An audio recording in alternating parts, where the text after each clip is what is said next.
வணக்கம். PRD தங்கம் வலைதள செய்தி சேனலின் செய்தியாளர் ஈஸ்வரன். ராணிப்பேட்டை மாவட்டம் வாலாஜாபேட்டையில் புகழ்பெற்று விளங்கக்கூடிய ஸ்ரீ ஏகாம்பரநாதர் திருக்கோவிலில் இன்று திருத்தேர் விழா சிறப்பாக தொடங்கப்பட்டு நடைபெற்று வருகிறது. இதில் தமிழக வெற்றி கழகத்தின் சார்பாக பக்தர்களுக்கு அன்னதானம் வழங்கும் விழாவும் நடைபெற்றது. இதில் சிறப்பு அழைப்பாளராக ராணிப்பேட்டை மேற்கு மாவட்ட செயலாளர் வாலாஜாபேட்டையைச் சேர்ந்த பூக்கடை ஜி. மோகன் அவர்கள் கலந்து கொண்டு பக்தர்களுக்கு அன்னதானம் குளிர்ந்த நீர் வழங்கி சிறப்பித்தார். இந்த சிறப்பான நிகழ்ச்சியை ஏற்பாடு செய்த வாலாஜா நகர செயலாளர் திரு சதீஷ் அவர்கள் ஏற்பாடு செய்திருந்தார்கள்.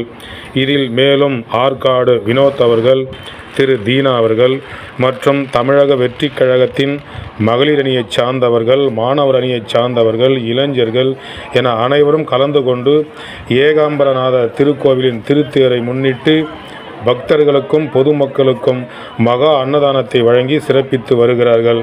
முன்னதாக ஏகாம்பரநாதர் திருத்தேருக்கு சென்று தமிழக வெற்றி கழகத்தின் சார்பாக சிறப்பு பூஜைகள் மாவட்ட செயலாளர் பூக்கடை ஜி. மோகன் அவர்கள், திரு சதீஷ் அவர்கள், திரு வினோத் அவர்கள், திரு தீனா அவர்கள் மற்றும் மகளிர் அணியைச் சார்ந்தவர்கள், மாணவர் அணியைச் சார்ந்தவர்கள், இளைஞர் அணியை சார்ந்தவர்கள் சேர்ந்து சிறப்பு பூஜை செய்து இந்த மகா அன்னதானத்தை வழங்கி சிறப்பித்தார்கள்.